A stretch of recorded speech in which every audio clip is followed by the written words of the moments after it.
All right. Thank you all for coming, first of all. I appreciate the time that you take out of your schedules. I know that you're probably wanting to get home. I mean, if we were to hold this on a Saturday, I'm sure nobody would show up. They're going to be at home, right? But we're just going to start off. We're going to go through the announcements very, very quickly so that we can get to our guest speaker. I'm sure that you're excited about that, right? So one of the big ones that we're trying to market right now is our new website. Just by show of hands, who has already hopped on that website at least once?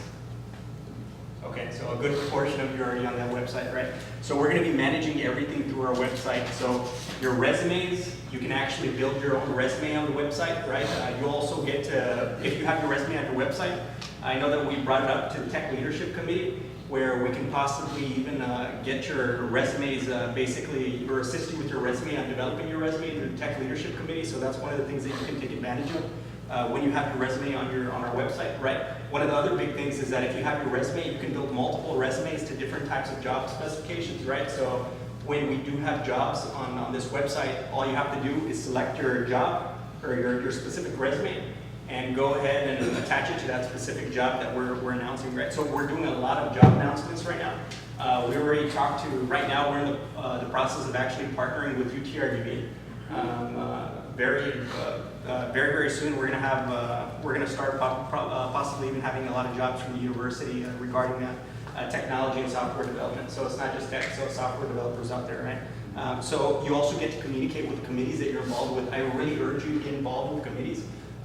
So a lot of people are already aware of some of the committee members, but I urge you to go and speak to some of the committee members, and I'll ask them to briefly come up towards the end of the meeting to show you, basically show you their faces, so that way after the meeting you can communicate with them. Committees are really effective in a sense because this is something that you can put on your resume. You're going to learn a lot of project management skills. So as a committee member, you're going to get on the committee, and we have a required course training for that specific committee to be a part of or a member of that committee, right? As soon as you're on the committee, you can take part in establishing project charters, you know what I mean? All the way from the project chartering process to the executing and controlling process of project management. You'll be able to execute a lot of those different types of tools and skill sets, right? So it's a really great place to get a little bit more of a project management approach, as well as do something for your community and represent yourself on a growing type of committee in the region specifically, right? So like I said, make sure to get up on the website. If you're not on the website, that means that you're not technically a registered member under ITA, which can limit some of your abilities to get involved, you know. And the membership fee, for people that aren't aware of the membership fee, is $25 a year. So it's one of the cheapest membership fees you will ever see, honestly. So we're actually in the process of developing a new type of membership. And this is going to be something that we'll probably announce at our next meeting, but people that are registered for that particular membership, you'll even get a subscription to Wired magazine. So if anybody's unfamiliar with Wired or familiar with Wired, Wired is one of the top resources for technology news today. So we'll be getting into that, and like I said, we'll announce that at our next meeting. So aside from that, we urge you to attend our future meetings, right? So this is one of the certificates that you're going to receive. If you've been to our last meeting, you probably already received one of these certificates, or if you've been to a PDS series, a professional development series, one of our programs, you've already probably received one of these certificates. So you can see that it states on the bottom, it says 1 hour. For people that are unaware of different types of certification requirements, they usually do it in denominations of hours. So for every 1 hour denomination, you're going to be converting that 1 hour to a 1 continuing education unit for a particular certification, right? So that one was actually for Scott Fuller out there in the back. He was the one that presented at our last meeting. But these are the types of certificates that we're going to be giving to you even at this meeting today. So aside from that, tech giveaways, you already know that. We raffle off some tech giveaways every month. I believe that we actually have about 3 raffles today, so you have a higher probability of winning, right? On top of that, we encourage you to network, right? So one of the big things is that we're also going to be providing some information about some of our upcoming events. I know that Anand's going to be speaking to you about the Region 1 Conference, Cybersecurity Summit. I believe it's October 25th, 2019, right at the Edinburgh location. That's right. So he's going to explain a little bit more about that, but the reason why I mentioned that is because when you network here, at least you have some buddies to take with you, right?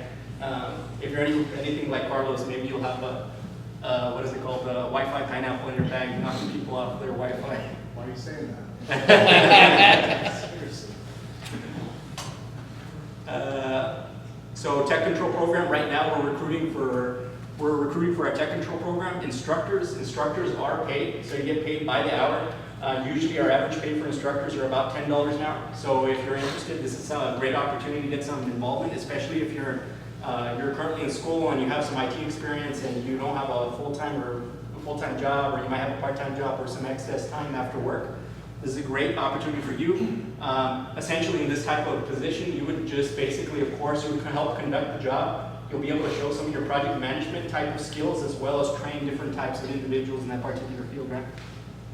So make sure to join this. As well as an instructor, you will be getting at least one CEU for every hour, like we said, denomination of time for CompTIA. Right now, we're also expanding into providing other types of job training. So this is the time that I would like to mention this. It's not up in the slides yet, but Eric Garcia right here, he's our workforce development officer. He's going to be talking to at least about 10 to 15 of you regarding something that we're currently developing. Right now, we're trying to develop basically a rollaway lab, right? So the way that would work, it would be something similar to a box type of format. We're planning on doing the three-dimensional print using one of the contributions that we received just recently. And you would be able to open up this box, right? And the box would have a certain amount of actual basically lab exercises, right? And we're going to have multiple labs, so it's not going to just be one. What would happen is that we would talk to, for example, the education centers at Region 1. We already talked to UTRU Continuing Ed. We talked to TSDC. A lot of those universities and schools, they would be able to hold those certifications or those specific labs, right? When you open up the lab, there's going to be different types of labs. It could be a cybersecurity penetration testing lab on a Raspberry Pi. You know, it could be a software programming lab on a Raspberry Pi. It could be actual doing patch cables. You know, all of that stuff will be in that particular casing, right? So we would swap that around different institutions, but the cool thing about it is not just practicing in the lab. So the administrative assistant at the front desk, you would bring your virtual membership ID, which is on your phone, right? If you already have your membership, right? You would show your virtual membership ID, and you would write your membership number, which is available on your account section of your on the website. And what they would do is they would put your arrival time and your departure time.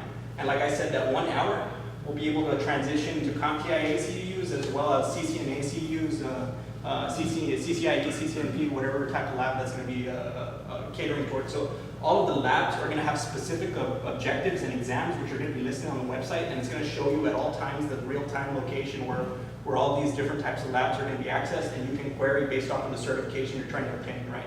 Or the certification that you already have, right? So we know that it's hard to get CEUs, and I'm sure that a lot of people just don't want to retake the exam, right? So this is a great opportunity for them to do that, right? So every month, the administrative assistant would tally up those arrival and departure times. They would transition it into hours, and then they would send it to our staff, and the staff would create, again, one of those certificates for you saying that you completed this amount of hours on a work site, online lab training, right? So we're trying to expand basically the ability to acquire CEUs, so that's something that we're trying to do right now. So Eric is going to be talking to a couple of you after the session, so that way he can get a little bit more insight. He's trying to do a qualitative study on a little bit more insight on, for example, the certifications that you hold and what type of labs you would like to see, right? So because we can work with a lot of different types of labs. So if you, going back to this, if you want to become a tech control instructor, just make sure to submit your resume on the ITA website. If you want a little bit more information, you can contact me at igorciestida.org. But you would just have to create your resume on the website, and then you would contact me, and then we would look at your resume directly on the website, and then we would give you a final decision for becoming a tech control instructor. So make sure to take advantage of that. So Carlos is up there teaching, what was it? It was pre-existing networks, right? We always show this one. So Carlos taught the very first professional development series class, went really well, and we had basically a full house. Right now we're trying to recruit for some PDS instructors. I know Carlos wanted to do another PDS again, but it's probably going to be in the next coming month or so. We're trying to coordinate that right now. Just being in one of these PDS series is basically ongoing training for your job. Specifically. So the great thing about these is that it's usually in the evening or on the weekends, so people that are in current positions, this is a great place to get some continuing education in your job training, right? As well as maybe even breaching that gap between the job right below you to the job right above you, right?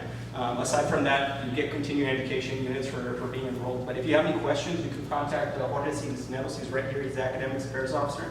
You can contact him at jcsneros@stida.org, right? You can just go ahead and approach him if you have any questions regarding being a PDS instructor. Like I said, it's very valuable in a sense because It helps you show your skills off to some of the community members, right, that are trying to get a little bit more knowledge into these types of areas, right? So official committees, we already know what the types of committees are. So there's still it says IT management, I mean tech leadership, I'm so sorry, Dennis. So it's a tech leadership committee, the cybersecurity committee, networking committee, and software development committee. So those are the 4 committees that are established right now. This coming month, we're going to have our first business intelligence committee meeting. So we already have a couple of people from Texas Workforce Commission, people from the United States Census Bureau that are already trying to get into these different types of positions for business intelligence, right? So it's great to get involved in the committee because you can get a lot of great, basically knowledge and competence from your chairmen and your vice chairmen and your secretaries. They're usually very knowledgeable in their particular area. For example, tech leadership, IT project manager for entire idea is Dennis Stork. He's the one that leads the chairman position for tech leadership. Carlos Bean, he actually has a lot of experience in the networking segment, and he's leading the network technologies committee. So, like I said, I urge you to get involved with these committees because you'll generate a lot of knowledge. Like I said, they have a lot of knowledge to provide you with, right? So if you're interested in being part of the business intelligence committee, just make sure to approach me after the meeting, and then we can put you on the Slack account so that way we can set up a meeting time. So Slack, this is something that I just want you to briefly snapshot. If you don't already have it, I know that I already asked at the last meeting. If you know anybody in San Antonio that wants to get involved, we have a coordinator up there. Her name's Nancy Hill. She actually works for one of the school districts, and she manages some of the IT types of programs in that area, right? So if you're interested in being part of the San Antonio chapter, or you know anybody that's interested in being part of the San Antonio chapter, it would be very beneficial to that person to contact Nancy. So Cyber Mission Bootcamp. So I know that I'm not basically the authority regarding Cyber Mission Bootcamp, so if you have any questions, I do know quite a bit about what they're doing, right? But I would urge you to talk to Christina Garza or Juan Garza from the Mission EDC, right? But I just wanted to briefly share with you what role we're taking in this particular program, which is basically we're providing a tech control as well as hands-on lab training, right?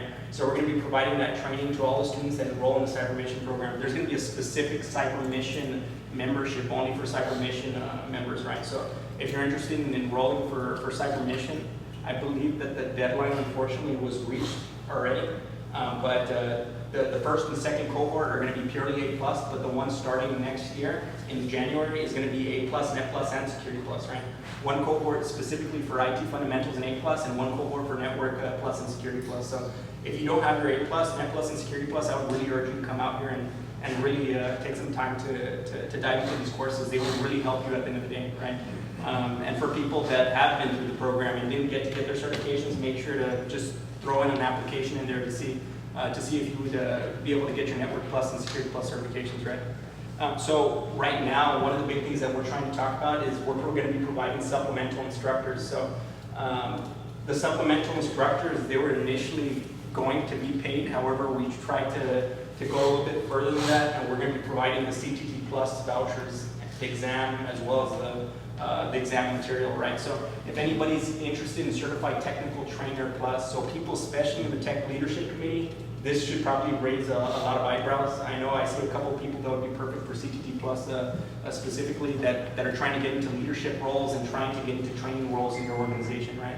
So for people that don't know the CTT Plus, it's CompTIA, Certified Technical Trainer Plus, and it's a credential that basically recognizes that you are truly a qualified professional to instruct on very technical subjects within your organization, which usually falls into the information technology sector, software development, even engineering, right? So these types of certifications are very effective because they're more experiential in nature and training oriented as opposed to education oriented. So people that are not familiar with the difference between the two, training provides you with more skills and job skills, right, that can be implemented in the work environment, and education provides you with more of the critical thinking capabilities and the foundation to get into the workforce, right? So the training that, like I said, the Certified Technical Trainer Plus specifically focuses on more job skill sets of training, right? So like I said, if you want your CTT Plus, we provide both vouchers, so it's broken right in the middle. There's a CTT Plus Essentials voucher, which is exam-based, right? So you would take it online You would just score a certain amount, which I believe is 650. If you score above 650, you would pass with that essentials, right? And then you would have to submit a video recording of you actually instructing the class, which you actually will. You'll be instructing some of the cyber mission students that are currently pursuing their certifications, right? So this is a great opportunity to get that. We will also provide you with the recording so that way you can submit. We'll provide you with a study guide. And most importantly, we'll provide you with the necessary documents specifically for South Texas College and UTRGV. They usually ask you for something called the document of teaching effectiveness. If you've ever applied for an instructor position, they're trying to focus, I've seen a lot of institutions focusing on that specific document. If they don't ask for that document and you do provide it as an optional document, I guarantee you that they will take a look at it because it shows you basically the student feedback as well as the administrator feedback regarding the class that you taught, right? So if you have 100% rate of satisfaction in your course, right? That student, that basically that document of teaching effectiveness will show you that, right? So at the end of the course that you instruct, we'll provide that document to you after we collect the information, and you would be able to provide that information to the universities or schools if you ever plan on applying for a instructor or lecturer or part-time adjunct faculty position, or even if you plan on applying for a basically more of a training type of position in industry. So right now, I know that Dennis Ford actually talked to us about IDEA having a technical trainer position open. I know that this was some time back, but it shows you that there are positions out there that do have the capability to implement the certification, right?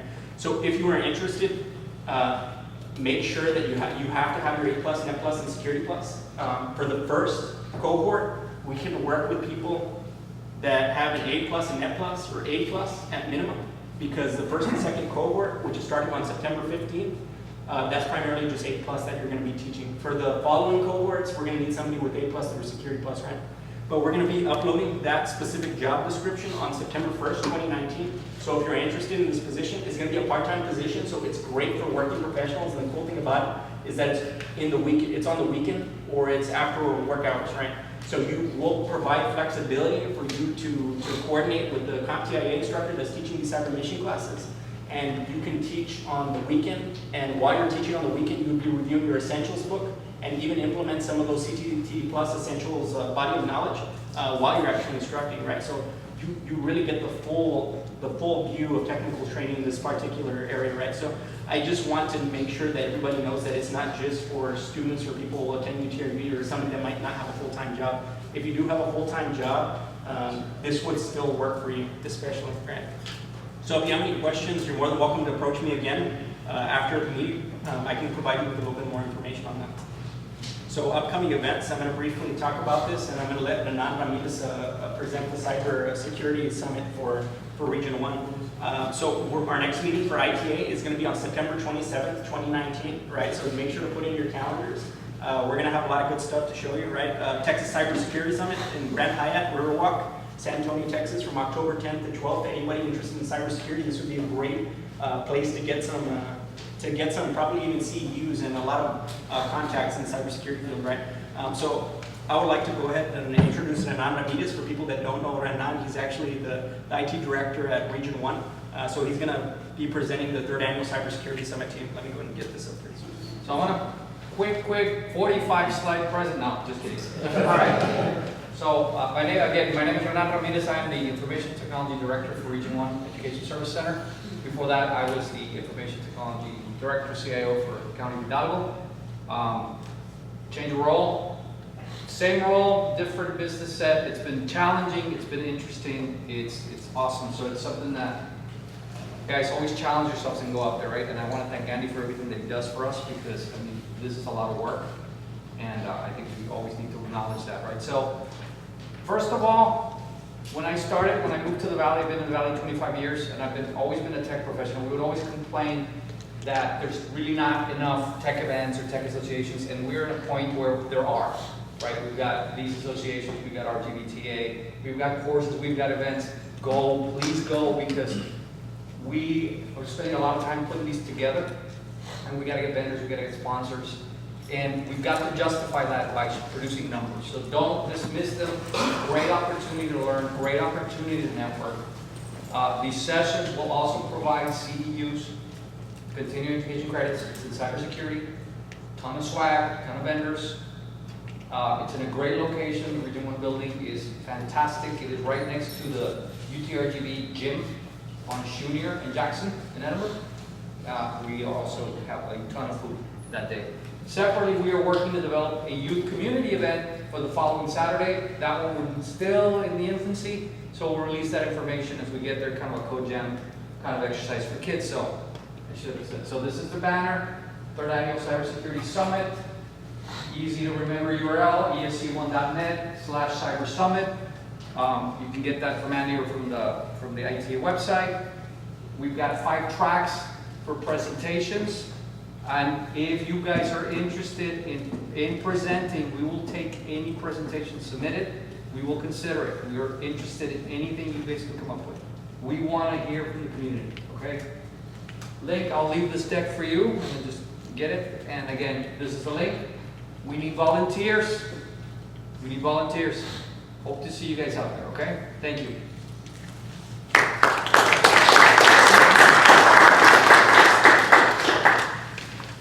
Thank you very much, Nana.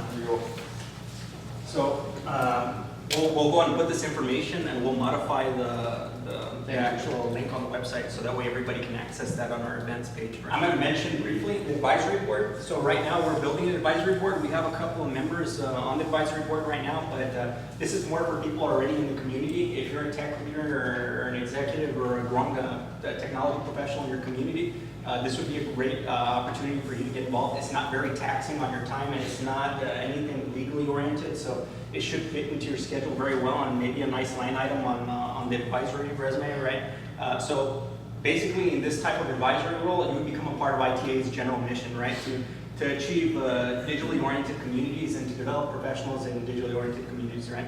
So you would provide strategic insight into IT economic development, specifically to the board of directors, as well as to me as the executive director, right? And the staff as well, right? So everybody will be able to utilize your different types of competencies in your particular area, and we'll be able to implement some of the strategies that you might suggest, right? So one of the big ones too, specifically for the advisory board, is that we're using the advisory board to serve as an advisor for our committee leaders, right? So we have committees already. And I think that this would be a great opportunity for advisory board members in the fact that committee members will have to produce project charters for any type of project that they implement. So any type of project that they implement is, you're required to have a project charter. And on that project charter, you're required to just basically basic project management, right? You're required to have the chairman's signature, the project manager, right? As well as approval from your champion or your project sponsor, right? So the advisory board member would serve as the project sponsor, and he would be able to provide a lot of insight due to, obviously, their very high competency in the field. They'll have a lot of insight regarding that project charter, right? And what I mean by this is, for example, let's say you take a look at the project charter. This is an example that I usually give, right? You take a look at the project charter, and you realize that they're using a very heavy cost-oriented type of technology for a particular project in the community. And you might say, hey, actually, we used this for my job just a couple months ago, and it's at least 50% less in cost than this particular technology. And the cycle time to complete this particular project is going to reduce by 25% using this type of technology, right?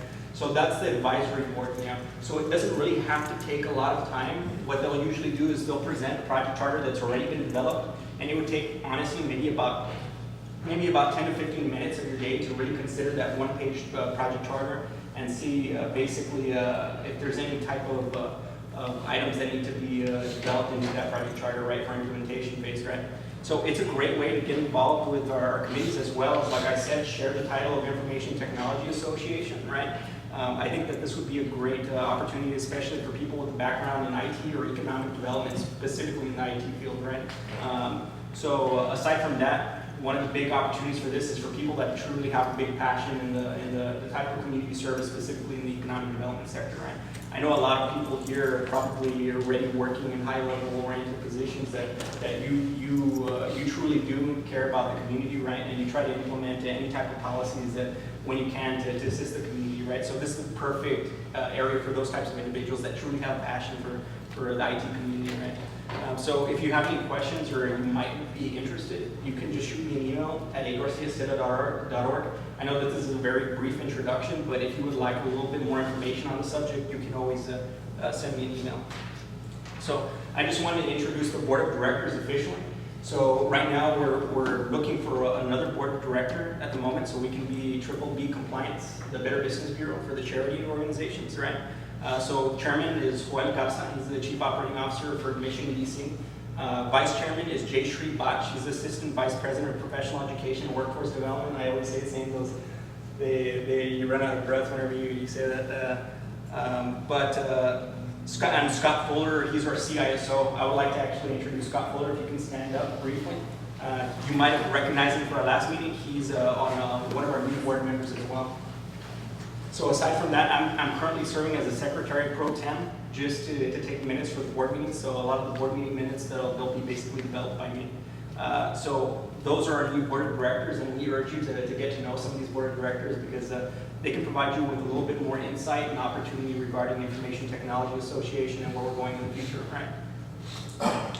So this is the last slide for now. This is just basically a contributor recognition, right? We're going to start doing this at every meeting for every contribution that we do, right? So Mercedes-Benz of San Juan actually just donated 26 desktop computers. So having said that, we're going to be providing some of the computers possibly to Boy Scouts here in Mission. We also talked to one of the local veterans associations to provide the desktops as well. But if you know any type of community-oriented type of organizations that might need some desktop computers, we have some to provide to them, right? We can go ahead and get Tech Control to install them for you as well. So I want to thank Mercedes-Benz as well as Folio. If you were here at our last meeting, you might have recognized some of the people from Folio, right? They're providing an industrial 3D printers that we can utilize for teaching, as well as applicational purposes like our traveling job training types of items. So now I'd like to, first of all, thank our guest speaker, Luis Gonzalez. He's the Chief Information Security Officer for South Texas College. I would like to thank you for coming down and taking the time to really present, but let's give him a round of applause. Thank you very much.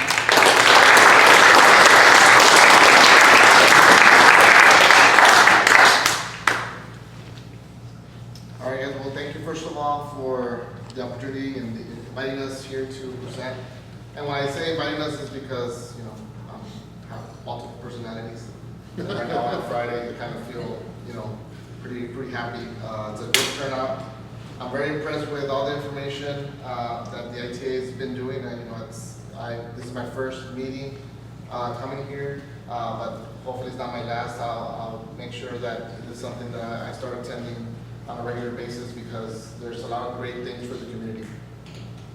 So I'm going to talk about cybersecurity and make it into it's not too technical, and it's not it's kind of in the middle of for everybody, right? I know there's some professionals here, there's some students, there's some passionate IT folks here as well that are looking into getting into the field more in depth.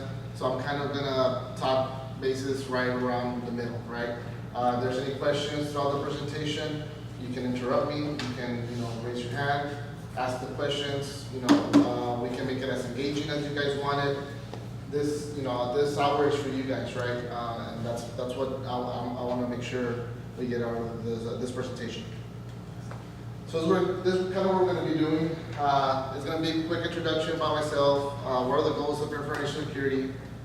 What is cybersecurity? I'll talk about some of the recent events that you guys are probably aware of as well. Why we continue to ignore cybersecurity, and then integrate cybersecurity into your day-to-day, and how to protect yourselves against cyber threats. So it's kind of that's gonna be the agenda for this presentation. So about me, I'm the CISO for South Texas College. I've been in the college for 16 years. Actually, August 27th was my anniversary. So 16 years there at the college, and I started pretty much, from as a work study, working part-time, and then going into a full-time position under the desktops team, and then working myself into the networking. And then once I got into networking, started doing some of the security. I was kind of the go-to guy for some of the security teams that was there. Did some systems, have done very little applications, but I'm very involved with pretty much the 56 people that we have there at the college for the IT department. Now, as of February, I'm no longer part of the IT department. They pretty much took me out, right, and I'm outside IT doing the governance. But I still do my previous role, which I was the IT risk and security manager. So I kind of doing both until that position gets vacant, which is going to be open pretty soon for anybody here that is looking for a position. That's going to be the IT risk and security manager there at South Texas College, and that one's going to be under the IT department and reports directly to our CIO for information technology. So be on the lookout for that. Aside from that position, we probably have like 15 or 16 vacant positions in IT, and that's one of the reasons why we do a lot of community engagements. You know, we invite ourselves, or they invite us to present at different areas. We do conferences. We do, you know, we have a cybersecurity club where we have high school students, and now we're even going as far as middle school to try and get them into cybersecurity at an early age. So I'll be talking a little bit about that as well. I'm located here down 495 Pecan Campus, building M, next to Feldman's. So just, you know, get your bottle, and then, you know, I'm there at the second floor, 220. I have mineral water and Sprites for whiskey. That's my email address, professional email address, right, for work. My extension, which also is my cell phone number, because I can't afford all my office calls to my phone. And then I just talked about my roles and responsibilities. I am on the governance side. What's the downfall for that is that you start losing your technical skills, right? So that's when you kind of have to push yourself more to do more technical stuff outside the office, right? So my wife complains now that, you know, why are you on the computer? Why are you doing, you know, turning on switches? Why are you? I'm like, well, I don't want to get rusted. You know, you never know. You know, like something happens, and the first person that gets, you know, fired is the CISO, right? When there's a data breach or anything like that, right? So I want to make sure I stay active with my skills, and that's kind of one of the reasons why you have to have a discipline to practice that more on the outside. So the goals of information security, right? I think for the people that are here that have cybersecurity background and are CISOs and also security analysts in various areas and various industries, these are kind of the three main things that we look into, right? Even whenever you're taking the CISSP, this is kind of the bread and butter. Confidentiality, integrity, and availability, right? So the first one is that the information is only being seen or used by the people that's authorized for, right? So that's protecting the data that any organization or any institution may have. That's kind of the first thing, to make sure that nobody that's not supposed to touch that data is not touching the data, right? The integrity, that means that any changes to the information by authorized users are impossible, or at least detected. You know, this changes by authorized users are tracked. So you want to make sure that the integrity of the data is maintained, that someone doesn't go in there and if I'm, you know, 35 years old, doesn't go in there and tell me that I'm 15 years old, right? Because then we'll have a problem down the road whenever, you know, HR or anybody else that, you know, the data owners is going to be affected. Availability, this is to make sure that it's operational, right? Make sure that it's available for everybody. This is kind of the most important item for anybody in IT. They pretty much, whenever we have a security incident or working security, they really don't care too much about what's going on with, you know, the containment and all the phases that you have in incident response. They're more focused on the uptime. When is the application going to be back up? When is the network going to be back up? You know, and you tell them, you know what, we're still kind of going through containment, so we have to make sure everything's shut down until we're 100% sure that this has been contained, right? And then you start with the whole recovery piece and all that, right? So that's kind of the three goals for information security.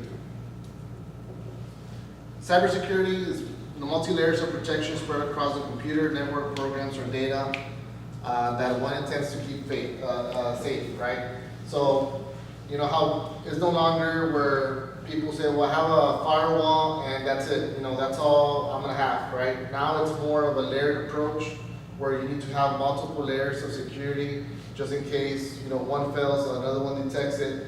Nowadays, you know, there's more, the stateful firewalls, which are the traditional ones, they're kind of going more into the next gen firewalls that have kind of, you know, everything, the only thing they need now is just to drive it around. But other than that, you know, those firewalls now have IPS, IDS integrated into it. They have botnet protection, they have AV protection, they have, you know, all types of VPNs integrated, two-factor, you know, you name it. There's now great firewalls out there that can do multiple things and provide you that multiple layers of security. And then from there, of course, you go into the computer side, which is the end user, and there's where you kind of do the host firewall, right, where you can either go with a native or you can kind of go with a third party that you may have with any other enterprise endpoint protection that you have on your environment. So that's kind of the approach, but I kind of see it in three different areas, right? People, processes, and technology, right? So in people, you kind of have to make sure that they understand the principles of security and that they're, you know, making sure that they know the acceptable use of your resources and that, you know, they have strong passwords. They don't open attachments that they're not supposed to, or that they don't know where they're coming from, and that they're more aware of their surroundings, right? So that element of people is the hardest I've seen to struggle in the CISO position, especially dealing with faculty that, you know, have PhD and, you know, these are people that are well known in the community and have a lot of reputation. And it's hard to go and tell them that, you know, they have to change their password every so often, or they cannot use the same password, you know, for the last, you know, 100 times. You know, so those are things that you have to get the executives and the upper level people to support you, so that way it can trigger down to everybody within the organization. So kind of the approach that I've been taking is like two-factor authentication. I started off with the VPs, president, executives, assistants, anybody in that area. Those were the first ones that got two-factor authentication. And then from there, I went with all of the other departments that, you know, we've been kind of targeting, right? Like our business office, HR, and those critical areas. But whenever there's a complaint, I can say, you know what, just, you know, we'll talk to the VP, we'll talk to the president. They're dealing with two-factor, and kind of that's kind of the approach that we've been taking. We do a lot of awareness. The awareness that we do, October, right? October is a big month for National Cybersecurity Awareness Month. So Homeland Security, they pretty much put out a program for 4 weeks, and every week they have a different topic. We kind of tag into that, right, that they pretty much have developed, and we kind of go on the road there within our college and go to the different campuses, and we do those presentations, right, based on whatever the topics might be, and then anything that we've been seeing in our environment that has been threats or have been incidents in our college. Processes. So this one is where, you know, an institution or organization or business, doesn't matter how small or how big, you have to kind of get into a framework, right? Now frameworks, for ours in particular, we do the Texas Cybersecurity Framework, and those are 40 objectives that we kind of follow in 5 different categories. Some other people might follow the CIS Top 20. The CIS Top 20 to me are very straightforward. I like how they pretty much tell you that if you do 1, then it's gonna kind of, it's in sequential order, so it will take you to 2, 3, 4, 5. So the CIS Top 20 are a good framework to follow or baseline to have for, you know, small business, right? The NIST, right? A lot of the frameworks are directly from the NIST 853, and that's kind of what every other state has pretty much adopted to, and there's kind of crosswalks as well across different frameworks. so that you can understand what one or the others are. Oops. Andy, is it the same password as last time? So, The password one. so then, so frameworks, there's 100 flavors of them, but they're all, they all have sugar, and they're all gonna get you cavities, right? That's kind of how you should see frameworks. You pick the one that you best wanna follow, and then you just kind of, go for it. There's some that are very broad, there's some of them that are very detailed, there's some that provide you great documentation to follow. It all depends on what industry you guys are working on, right? But that's kind of more on the government side. Aside from framework, it's good for IT departments to have change management, right? Change management is a process where if there's any changes done to the infrastructure or to any production environment within in the organization, it goes through a committee so that it gets vetted and approved. So that way, you kind of don't have any outages, or you overlap certain work as well for communication. So it's been very beneficial for that. I think there at the college we've had great success with change management. As before, we would come in Monday, something was not working, and we're asking around who made changes, who touched what, and everybody, I don't know. So it was very hard to track those changes. Now with change management, we can kind of just go into our ticketing system and we can see pretty much all those things, right? And it's very, very good. So those are the processes. The technology is kind of what I was kind of talking to you guys about. Is like the next generation firewalls, DNS filtering, malware protection, AV software, email security, right? Email security right now is kind of the biggest weaknesses that I think I've seen in our environment, right? Ransomware, and everybody getting hit with it usually comes in through some form of email, crafted phishing. It's pretty much a created, crafted email that comes through the network, and people kind of click on a link, and that's where you might download a payload or execute some malware on your computer. So email protection is very important. There at the college, that's one of the things that we're kind of focusing on. Believe it or not, we've seen things that I don't know if any of you have heard of the iTunes cards, right? About getting the iTunes cards. Nobody? Yeah. Okay, so people kind of let's say I have a very buddy with me there at the college. They know that we work together, we're in the same department. They spoof my email, and then they send an email to that other person, tells the person, hey, you know what, I'm in a meeting, I'm very busy, but I have a birthday party for my niece, and can you get me, some iTunes cards, right? And then this person, yeah, how much? Give me 2 cards of $100 or $500. And then they're like, well, where do I take them to? Well, just scratch in the back, and send me the pictures of them. Believe it or not, we've gotten people fall for those things. And it's someone that it's your dean asking, and everybody's afraid of that particular dean. And it's like, yeah, I'll get whatever you want, as long as, you don't put me on your blacklist.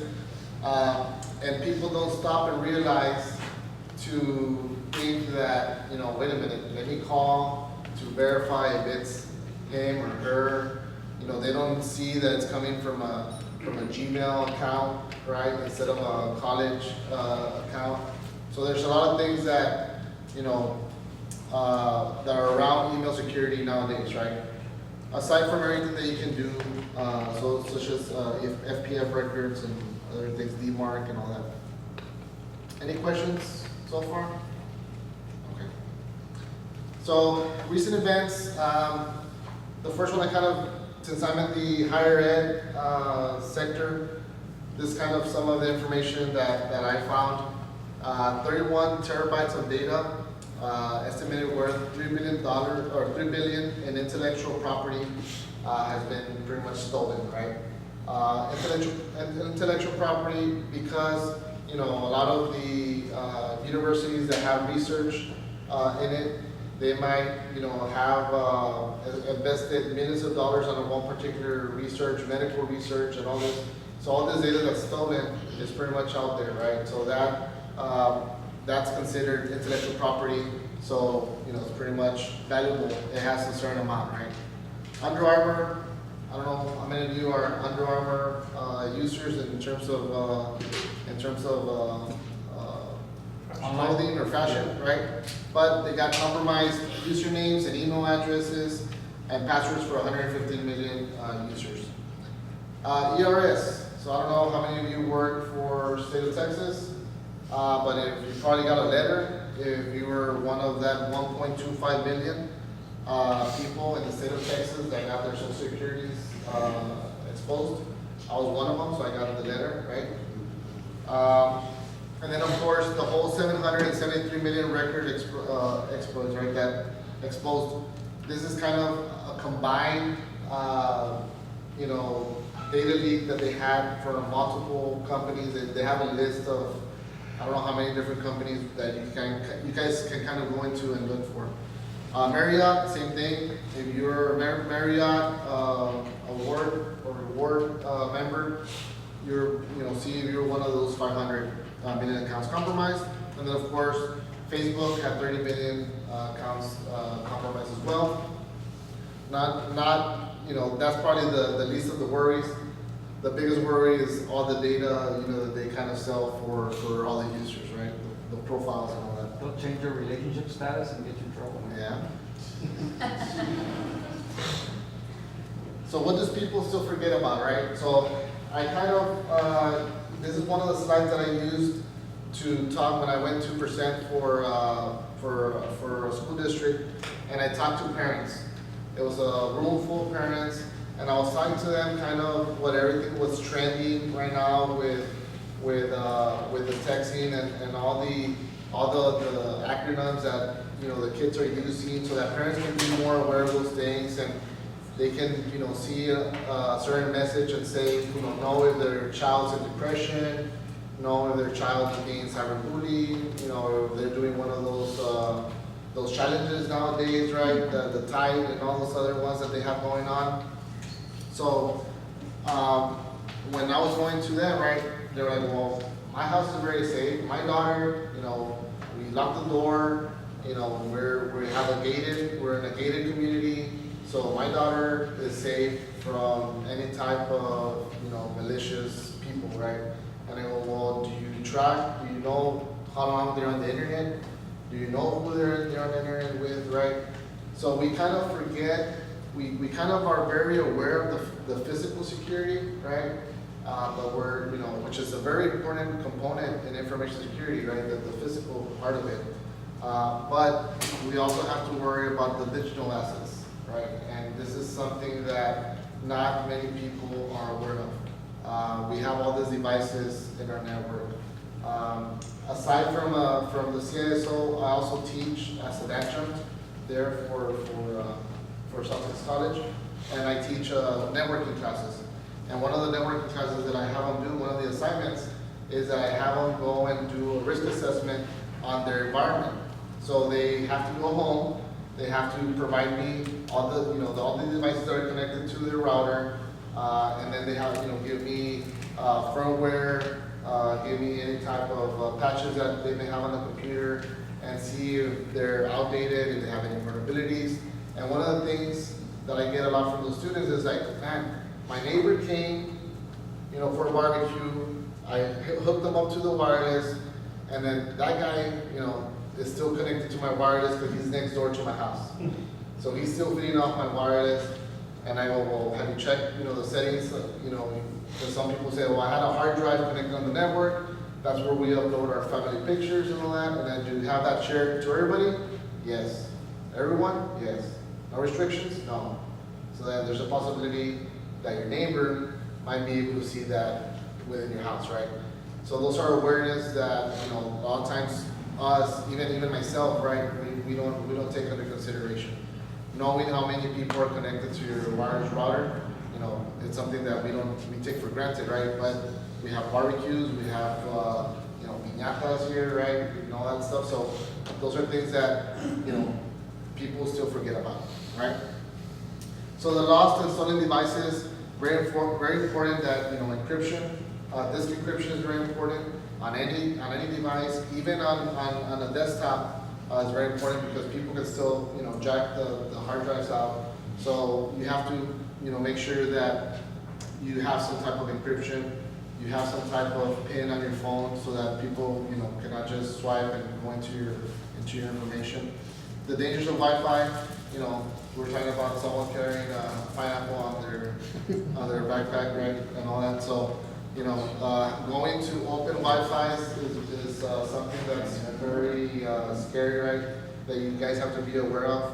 The Starbucks, the McDonald's, the hotels, those type of places that you're going to, make sure you're aware. And if you see anything abnormal, that you kind of avoid it or report it, right? Because there's the black hat and then there's the white hat. We try to practice the white hat, and you go and inform the business. You know what? Your Wi-Fi is open. I was able to see your POS. I was able to see, your security cameras. So those are things that you guys can also make them aware if you have that expertise, right? And why not use it? You might get a discount. You may get, a free meal. You never know. It all depends on how. Sometimes I've told people and they just ignore you. They just ignore you and continue your business, right? Insider threats. These are always, the ones that are also worried about, the ones that keep me up at night and prevent my hair from growing. Software updates, another one, patch management. Patch management, patch management, patch management, patch management, very important. Third-party applications, not just Windows, it's very important. So have something where you patch. Doesn't matter if you don't have something to automate. Doesn't matter if you don't have something to automate the patches or to deploy them, right? If you don't have SSCN, you don't have case, or you don't have any other enterprise solution.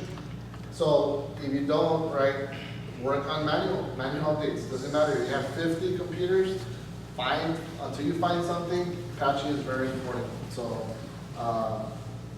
those are the things, right? The wrong kind of mobile apps. This is something else too, right?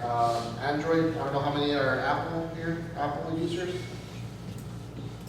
Very few, right? So, there's the whole battle between Apple and then, of course, what happened in Black Hat with the whole chargers that they found on the devices. There's a phone. Yeah, you can just. Answer. FBI says. So the apps, right? That was probably an app that was calling you. So open source, like Android, where it's an open source platform, and people can kind of create any type of app, gets uploaded. You never know the consequences for that. I'm one of those people that read the end user agreement, right? And I'm kind of scrolling down. My wife is like, "What are you doing?" I'm reading, what they're saying, right? Because I don't know what the app has for privacy and for other items that I'm worried about. So the wrong kind of mobile apps is also something that people forget about. So incorporate cybersecurity. So I know there's students, right, that have to keep. So actually, you were at Capstone there at the college, and I see some other students as well here. So incorporate cybersecurity, right? So even if you're not in the cybersecurity field, be that person to use cybersecurity, right? I'm kind of gonna start from the bottom up because just by being here, you guys are already ahead of the game, right? It's Labor Day weekend. You can easily already be drinking at 5x5 while you're here, right? So show initiative is very important. It's very good that you guys are doing that extra, right? Even for those of you that are already professionals for a long time, being here is pretty long. From there, professional networking, right? So professional networking is something that I think helps out a lot, especially in the Valley, that it's a small community compared to bigger cities. networking, having people that you can pick up the phone and talk to, I think it's something very beneficial. Be a well-rounded IT professional, right? I've had students that say, you know what, I just want to do forensics and forensics and forensics only. And I tell them, that's good, right? That you're passionate about it, but you also need to know other things that surround forensics, right? Because it's gonna make you a lot more valuable. One of the things that I think helped me go into security was having a networking background, where I was able to know the network in and out for the college, and that kind of gave me an advantage when I applied for the information security analyst there at the college. And of course, for implementations, for designs of software or enterprise solutions, it has always helped. Champion cybersecurity. This is where I was talking to you about where I was the go-to person, whatever position I was for security. I was in networking, and I had the CISO come to me directly and talk to me and tell me, you know what, Luis, I need for you to do this. I found this on our scans. I need for you to block this particular port. I need you to put this ACL. I need for you to do this, that. So I was a go-to person, and then I started kind of using that into every project, right? Because quality, I think security is quality when it comes to implementing something in the environment. Have a mentor. This is very important, right? I have a mentor. I don't know if you know Steve Bordone. I don't know Steve Bordone. So Steve Bordone. So Steve Bordone, he's kind of my second dad. Even though he's tall, Canadian, white guy, goofy guy, but I love him. That guy, he's been my mentor, my friend. He's pretty much has, kept me up nights whenever he was my supervisor for a while, because he would just break stuff and leave, and then leave me for me to fix it. But from that guy, he's now, I think he's the account executive for the education area for Cisco. Prior to that, he was with Dell, and then prior to that, he was with the college. He was the CISO for the college, and then prior to that, he worked for UN, or I don't know who else in the government. So he's my mentor. He knows he's my mentor. I always tell him, right, and I always call him for advice when I'm gonna apply for a position before and after. Even when I get the call, instead of calling my wife to tell her that hey, they called me for the position, I call him first, and I tell him, hey Steve, they called me for the position. What do I do? And then he kind of tells me, okay, and starts asking me questions, and so having a mentor in your life in different areas, right, is very important. Not just in the professional, but also the personal level, spiritual level, whatever level in your life you're at. Having a mentor is very important. So it kind of goes aligned with networking, right? With professional networking, where it's not what you know, but who you know, right? You heard that phrase. So it ties into that, right? Stay up to date. You guys were talking about conferences. So the Texas Cyber Summit, right? I have it there. I think it's one of the good conferences that we have here in the state of Texas. Recommend you guys going there. What I like about it is that it's also sorry about it. No problem. I forget to. Yeah, just stay there. Yeah. Yell out and ask. So one of the things that I like about that particular conference is that one, San Antonio, very close by, right? And then San Antonio is becoming kind of the hub for cybersecurity. It's kind of second in the nation, and hopefully it will become the number one in the nation for jobs in cybersecurity. So I love that conference, and I'll probably be there in October. Aside from that, B-Sides, right? There's B-Sides conferences. So it's a framework from Austin, where it originated from. It's worldwide. I go to the conference. I go to the B-Sides in Austin. I go to the one in San Antonio, and then we also have one here in the RGB, which is going to be May 2nd, right? So that's going to be our third annual B-Sides conference. And ITA has been very supportive of that conference. They've always been there, they've always given their prices, and I think it's gotten where, you know, momentum where we went from 160 attendees to 230 attendees. It's free, 100% free. We give out t-shirts, you know, there's food, breakfast, lunch, and then of course we have the event at Whistling Duck to follow up, you know, whoever wants to kind of go there and talk to some of the presenters that we bring down. Actually, to be honest, that particular conference gets a lot of attendees from out of the area, like from Laredo, from El Paso, from Houston, from Dallas. And the reason why is because a lot of those people that come, they say, you know what, they only let me travel within the state of Texas, right? And it's on a Saturday, so we love that the conference is on a Saturday, and you know, I can bring the family, and then after the conference, go to the island, spend a night over there, you know, extend my vacation, and then go back where I'm from. So you know, conference is very important. Also, right, Cybersecurity Awareness Month, October coming up. Certifications, you know, like Andy was mentioning, are very important, and I'm glad that there's a lot of opportunities that are given here in the community where you guys can pretty much get all the certifications, you know, and cost you, you know, nothing, right? Pennies to nothing.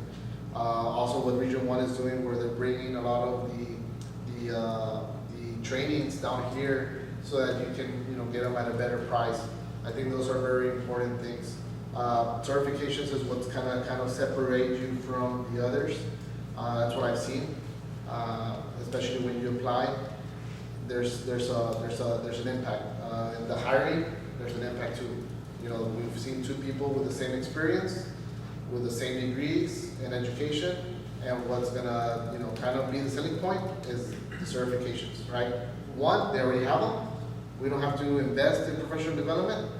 They already come with it. And that kind of also puts another reference that they know what they're doing, right? Because it's not, you know, a class, it's not, you know, professional development, it's a training. So they're hands-on, they have to kind of know what they're doing sometimes, right?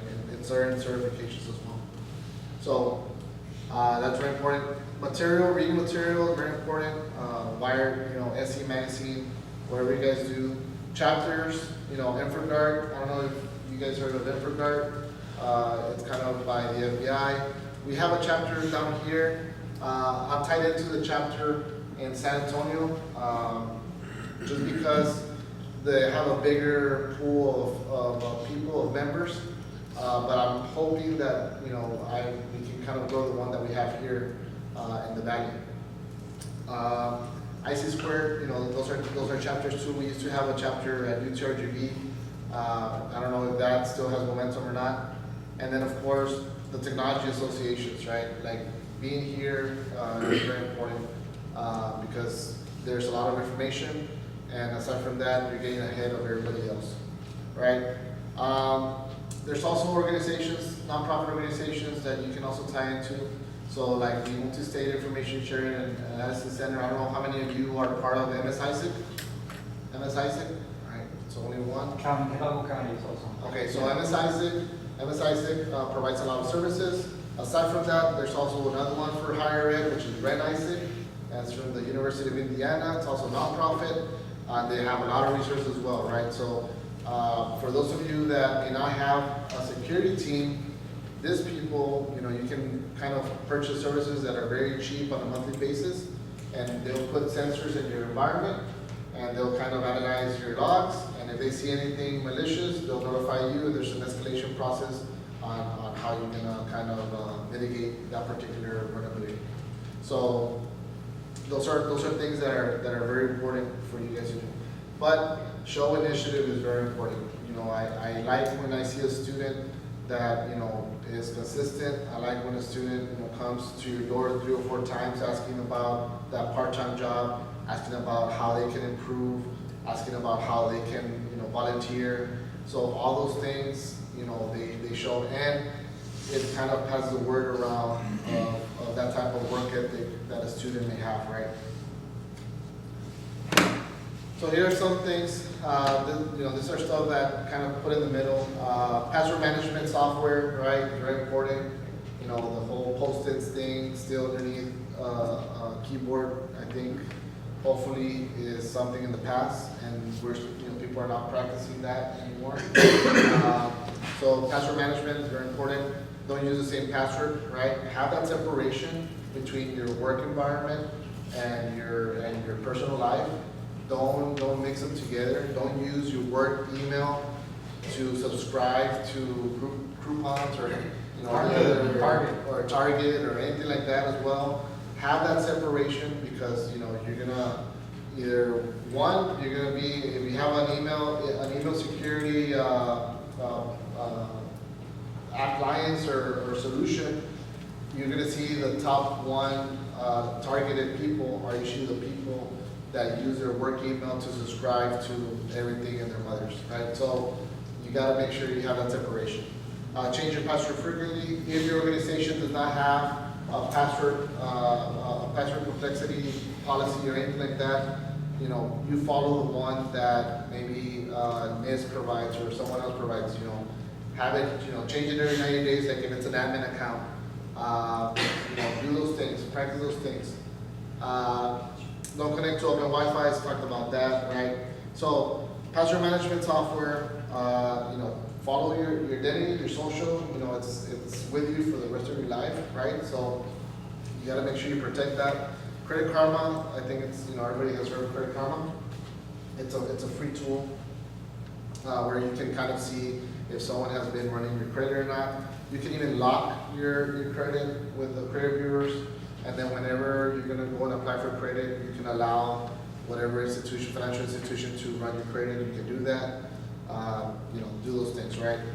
We're coming into the fall season where a lot of the skimmers and all those things are, come back into being popular because everybody gets excited about Christmas. Christmas, right? Holidays, right? Well, I was gonna say Black Friday. So, yeah, so, and then Cyber Monday and all that, right? So, people start going crazy with their credit cards, buying left and right, and this is where, the attackers are there's more credit card fraud around this time of the year, right? So, be on the lookout for certain things. AV, it's very important for you guys to have. VPN, right? NordVPN is also another way of making sure that you don't get, if you're going to be connected to a network, you can kind of connect it to using the VPN. Two-factor authentication, doesn't matter what you have, make sure you have two-factor authentication. If you're in Office 365, or if you're in Google, or if you're in Yahoo, anywhere, two-factor authentication, I think it's already a standard as an authentication protocol. Everybody should already be kind of on that. If you're not, make sure you kind of try to talk to, your IT or try to talk to your upper management and tell them we need two-factor authentication. Doesn't matter which one, right? Just jump into something. There's very affordable, the ones that are enterprise, but for the most part, they're provided free for you as well. Any questions, concerns, or suggestions? So, to recap, right? There's a position that's going to be open, which is my own position. I do want to make sure that there's a big pool of candidates there, qualifying candidates. Is the IT Risk and Security Manager. Aside from that, there's networking positions. We have a lot of application positions for web development and all that. All that can be pointed in the website, and then we can see how we can tie it in later on with ITA's website as well. So that way you guys can kind of go in there and look around. The incentives of always working for an institution and education is, of course, the vacations, right? That you kind of get almost the same vacations, not all the vacations as a faculty member, like missing it in the back, but you do get, your 2 weeks and your spring break, and you get, Christmas and all that as well. All right? So there's no questions. Thank you for your time. I have a quick question. Yes, sir. Do you have to do a presentation to your, boss saying, this month we blocked so many malware, and this month we blocked so many attacks? So- Or is it just in the back burner, and you're going to know that? No. So by Tech 202, right, which is the Texas Administrative Code that we kind of tie into, and it falls under the Texas Cybersecurity Framework, we do have to report to our president once a year. That's a requirement. So we have one meeting out of the year with the president and the board members, and there we kind of tell them how many incidents we've had, how much, malware we blocked, how much phishing emails, how much, we kind of give them the numbers, and then we talk about where are we in the security program, right? So we have a security program, the maturity of that program. And we tell her, you know what, these are the areas where we went from a 2 to a 3, from a 1 to a 2, from a 0, it's good to have zeros. It's not good to have zeros, but you have to be realistic that sometimes when you're starting a security program, you might have some zeros. That's where we kind of showcase and measure success in security. Because that's one of the hardest things also in security is showing success, right? How do you show success? How do you show value for security? How do you show that you need more money, right? Type of thing. That was the next question. Is that like, well, we're missing a next generation firewall, and this is why we're here. Yes. So when we first did the next generation firewall, we had to do a bake-off, right? One, our IT was a Cisco shop, right? So they were very tied to the Cisco ASAs. When the next gens came out, there's a whole bunch of competitor companies that were out there. Fortinet, Sonic Wall at the time, Palo Alto. F5. The F5s, yeah, we for load balancing and all that. So there's a whole bunch of companies out there that were competing and providing a lot more value for the firewalls. So we had to kind of do a bake-off. And then we had, I put a committee together of like 7 people within IT and documented everything that we had to they would have to go and search for malware that we would inject into the network, just so that they can identify it and document how quick were they to identify it, what information they were able to find, what reports were they able to generate. So we would ask them a whole bunch of questions, and then we compiled all that together, showcased it, and then we went to the pricing, right? And then at the pricing, it's always the hardest part because people tend to go for the lowest price, but the lowest price doesn't necessarily mean that it's the best product, right? So that's the part where if you have something that's not the cheapest, then all your work towards gathering the information, that's where it kind of aligns. And then you make a case to your management, and then you go with the procurement process. Thank you. Any other questions, sir? Yeah, do you guys audit your own security networks? Yeah, so we do. We do vulnerability scans, right? And then we do also we do security plans. So we have a security plan for each critical system that gets implemented into the environment.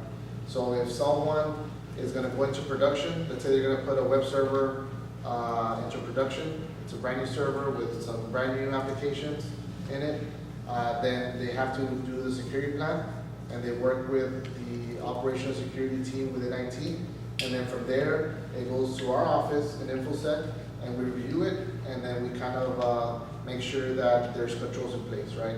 So depending on how critical the system is, there's a set of controls that they have to apply to that server.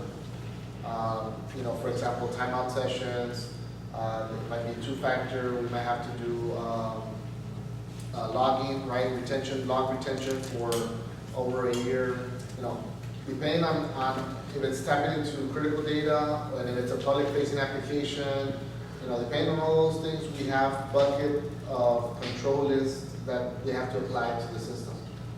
And then we kind of audit that before it goes into production. And then once it's in production, we make sure that whatever was in test, they kind of did in production as well.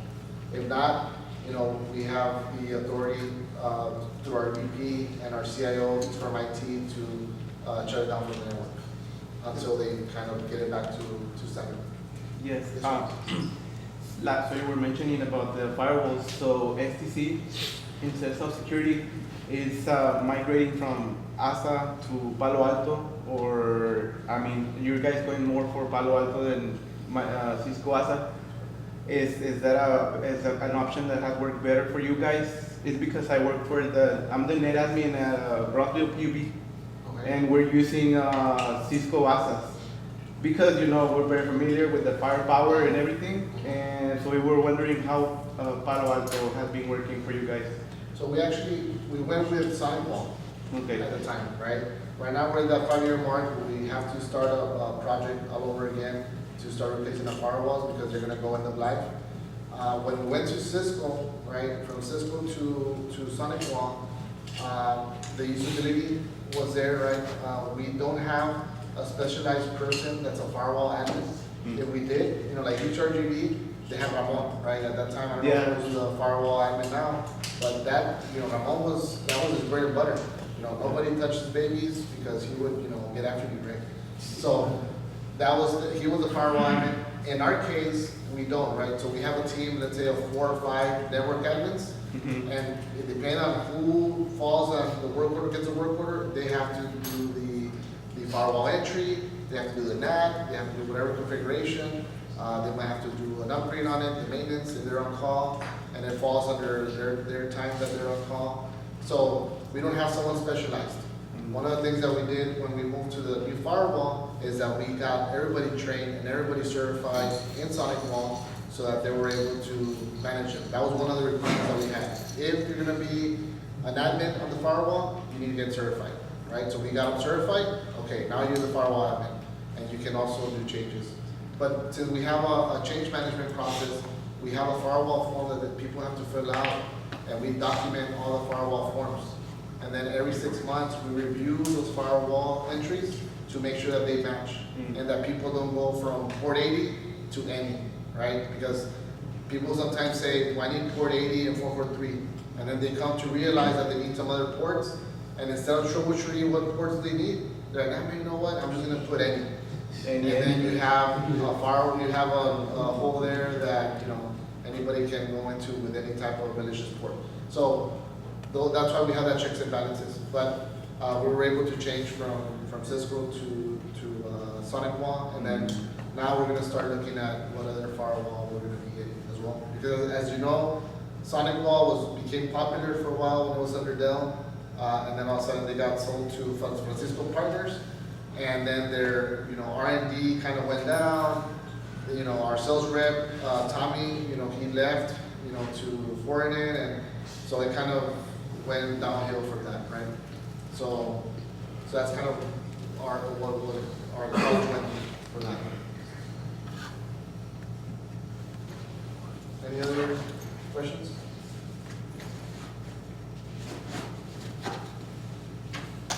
So whenever you guys want to talk about security or anything else as well in IT, I can align you with the right team or the right person in the college, and we can set up a call. We can, you guys can come visit, we can go visit, however you guys want, we can collaborate as best as possible. We've done it with a lot of, especially with school districts, we've done it a lot, and we're more than happy to provide any type of insight that we can, right? Same thing with documentation, templates, all those things, that we already went through.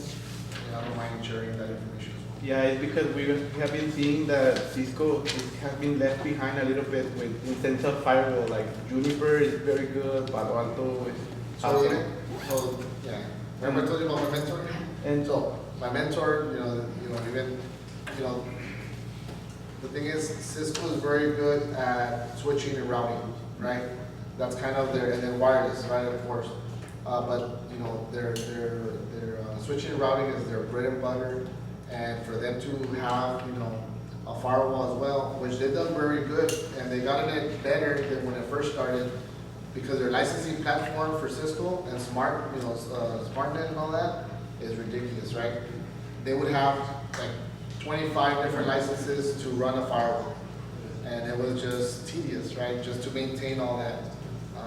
But then they started going more towards providing educational discounts, educational licensing, you know, and all that has helped them be more in the market here in the area. I have a question. Yes, sir. So, as a student that's like looking to graduate soon in computer science and planning to go for cybersecurity specialist, what would you recommend is a good starting plan coming out of college to like specialize in cybersecurity? Or, you know, the most important thing is to gain experience, and of course the first step is being here. But in your personal opinion, what do you think is a good step to like get experiences in these kind of fields, etc.?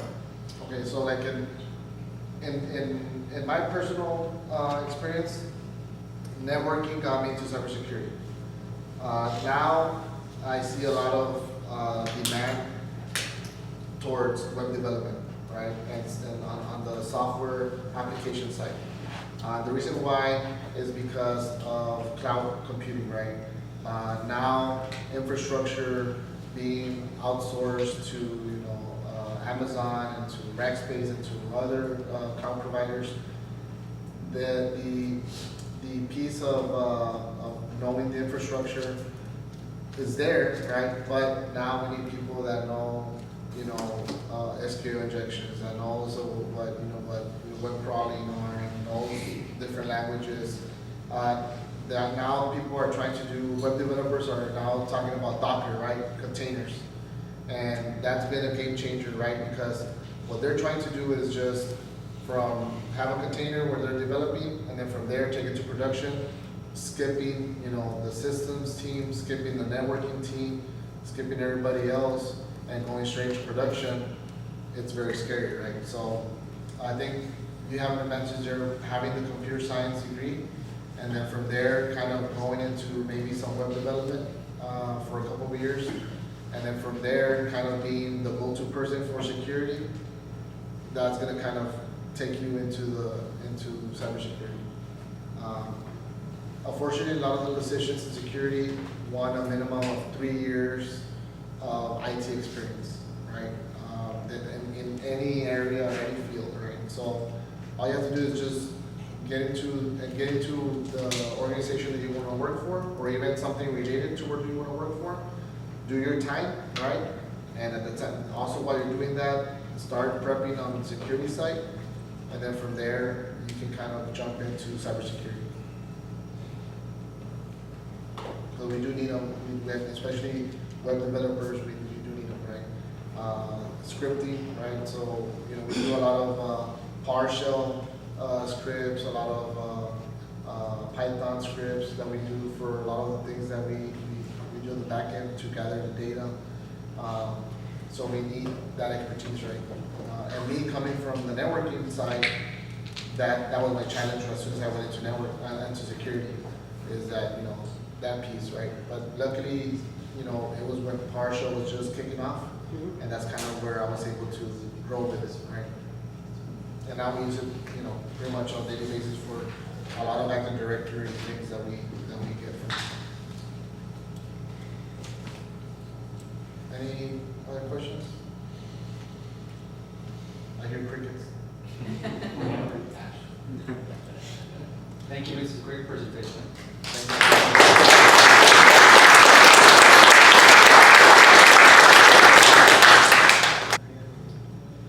So staying connected, for people that don't have our information for social media, it'd be nice for you to take a picture of this. This is where you're going to keep up with announcements, and whenever we have some opportunities, we usually provide that in a timely manner on there. So aside from that, going back to the presentation itself, you were talking about actually leveraging some of the certifications, right? And certifications are a very big function because it shows in light of many things, right? It shows you your credibility in terms of training and job skill sets, right? So regarding that opportunity, just know that we're an academic institution with CompTIA right now. So if you are not in an institution of higher ed where you have an EDU account and you would still want to benefit by accessing lesser cost type of certification vouchers, you can always come and talk to us, and we can probably get you below proprietary rates. So if you're planning on ever achieving a certification in CompTIA in general, whether it's server plus, whether it's cybersecurity, whether it's networking, hardware, right? We can do quite a bit about that, right? So aside from that, one of the other big things that I like about the presentation too is obviously keeping up with current events, right? I just want to briefly just show you our website, itassociation.org. I urge you to get onto the news page. So if you don't have a panel right now for news, you can go to our news page. We actually got approved from Bloomberg Technology to embed the video on our website, right? So you can stay up to date with a lot of the tech news that's going on, right? So we even have some of the tickers for some of the most popular stocks of 2019, right? So you can keep up with that as well. So on the side, you can keep up with Bloomberg Technology. You can import some new videos that are more recent, right? This is real-time update, so you're always tapped into the most relevant information, right? I think I saw your, I just saw his profile picture. We also have our Facebook information up here. If you're not on Facebook, or if you don't have a Facebook, this is another way to stay tapped into our personal announcements here in the Rio Grande Valley, right? Aside from that, you can always access CNN technology, movie technology, RSS feeds, as well as some of the more upcoming events that we have going on. I know that, for example, you came to see here, that's something that's going on through the Edinburgh EDC. Also, we have a new community contributions panel, so people that don't know about this. So Eduardo Robles actually put that contribution up. So before when the contribution comes in, we're required to look at it and basically verify it for authenticity, right, and make sure that it does provide a very good, solid background on a particular subject. But if you didn't know about this, and it provides you with information right here, we're trying to incorporate new certifications now, but a lot of certification institutions, the next target that we're going for is Cisco, right? But right now, CompTIA, since a lot of people are attending CompTIA CEUs, this is another great opportunity to get a CEU. So if you don't know this, whenever you post on a blog, if you actually click on this link over here, on CompTIA CEU, it'll show you the requirements necessary to claim one CEU for every blog posting that you provide, right? So not only do you provide information to your members, right, on pressing needs in the community, you can also provide, you can also acquire a continuing education unit for that as well, right? So I urge you to get onto our website and check out all the news and technology type of talks, right? So the events here, that's where you would access the events, different types of events, such as the Region 1 ESC, right? Even the cyber mission cohorts, you can get information on. I know that I forgot to mention the hackathon that's happening in September. That's for software development professionals. So there's a lot of information here that you can get on. Job section is where all of our jobs are going to be. That's where we're going to try to tie in those jobs where you're able to actually apply to, right? So I'm going to go ahead and show you my account, and forgive the WordPress area because I'm an admin, right? So right here, and this is urgent too, because you guys are probably going to go to 5x5, I'm assuming, right? For people going to access different types of items, especially some of our traveling, those traveling labs that we were talking about, you have a membership card that you can access, and the way that you would access it is go straight to your account, right, where your profile picture is, and you can access membership cards. Also, you can establish a resume. You know, we've gotten a couple of resumes already approved. So you would establish multiple resumes here, and that's where you would submit for the jobs function, right? You can also collaborate with a lot of people that are online, right? So there are a lot of advisors. One thing that I like that Luis was talking about is finding a mentor, right? This might be a great place for you guys to find a mentor, right? So we actually have a lot of people that are really experienced on these platforms. You can add them as a friend and even message them online, so that way you can possibly tap into their competencies and skill sets, right? You can join groups, which are committees. So people that are in the committees, you're probably already on here. For people, and this is something that we just added, for people that need their account number or their specific membership ID, you would click on account on this section here, and you would scroll down to the bottom, and this is your membership number. So that membership number will be able to be used for, like I said, even linking you to your continuing education units, right? So aside from that, I guess one of the other things that I would like to say is that regarding security, I guess in a sense, right? If you're worried about cookie policies, we're up to date with everything that's going on. You can actually click on our cookie policy here. And if you're worried about getting your data tracked, you can manage your cookie preferences and remove all of our analytics settings if you like, right? So that's another cybersecurity thing that we just wanted to mention as well. So we're up to compliance with our website. We're going to make sure that we even have a data protection officer registered and a copyrights officer registered with the United States Copyright Department. So we're really going very far with this type of website, right? So I encourage you to get online, like I said, because you're going to be able to find a lot of different types of opportunities online. And for people that are employers, if you would like to access our job portals, I recommend that you contact me. You know, this would be a great place to access a lot of volunteers, you know, a lot of interns, a lot of different types of employers. I know our GBTA has done a great job of establishing policies for increasing the presence or accessibility of information technology intern positions, right? This would be a great place to establish those types of jobs and positions so that way we can give them access to our members, right? So like I said, that's basically about it. If you have any questions regarding submitting events, we also have, you can always contact me personally, but we're gonna have a submit an event portal over here that would go under review as well. So if you know of any events in the area that might be happening, or if you're establishing a new event even as an employer, right? You can always contact us and we can put it up on there.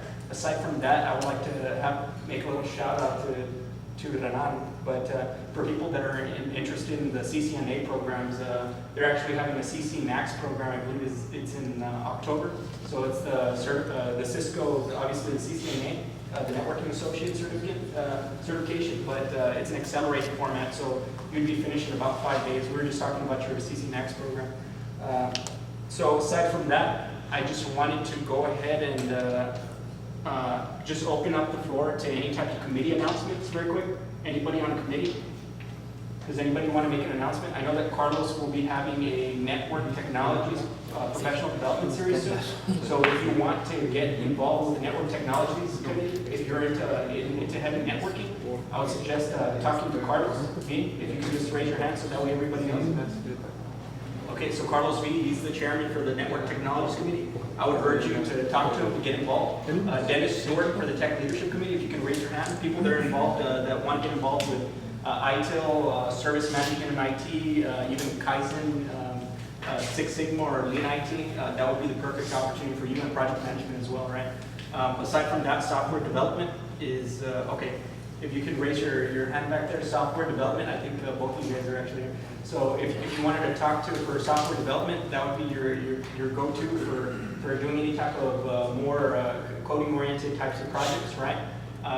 And then our cybersecurity, I don't think that, yeah, so Jesus is back there representing cybersecurity. If you want to talk about cybersecurity and joining the cybersecurity committee, that would be a great place to start for engaging, right? So one of the things that we're actually establishing, for example, through the cybersecurity committee is working with the Mission Police Department for basically reducing crime rates regarding in the region by basically providing the region with low-cost cameras and different types of solutions, right? So we have a lot of different types of projects going on.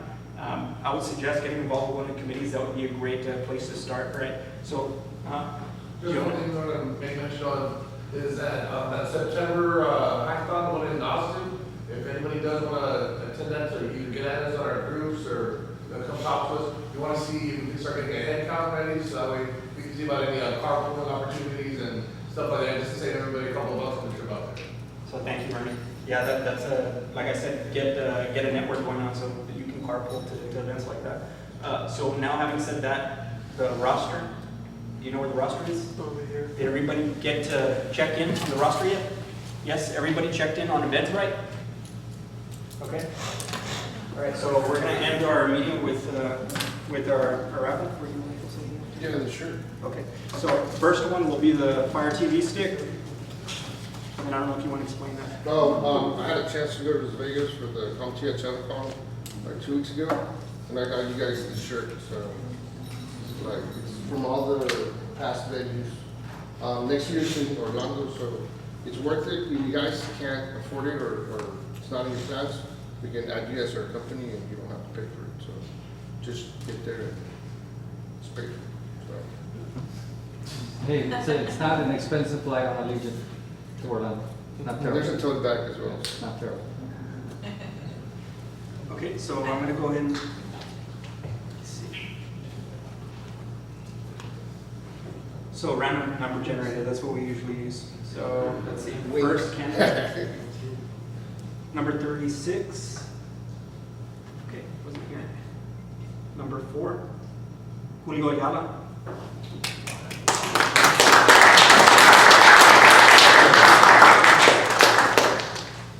Congratulations. Okay, so let's do it. Yeah, and then just do it together. So next, number 25, Saul Gutierrez.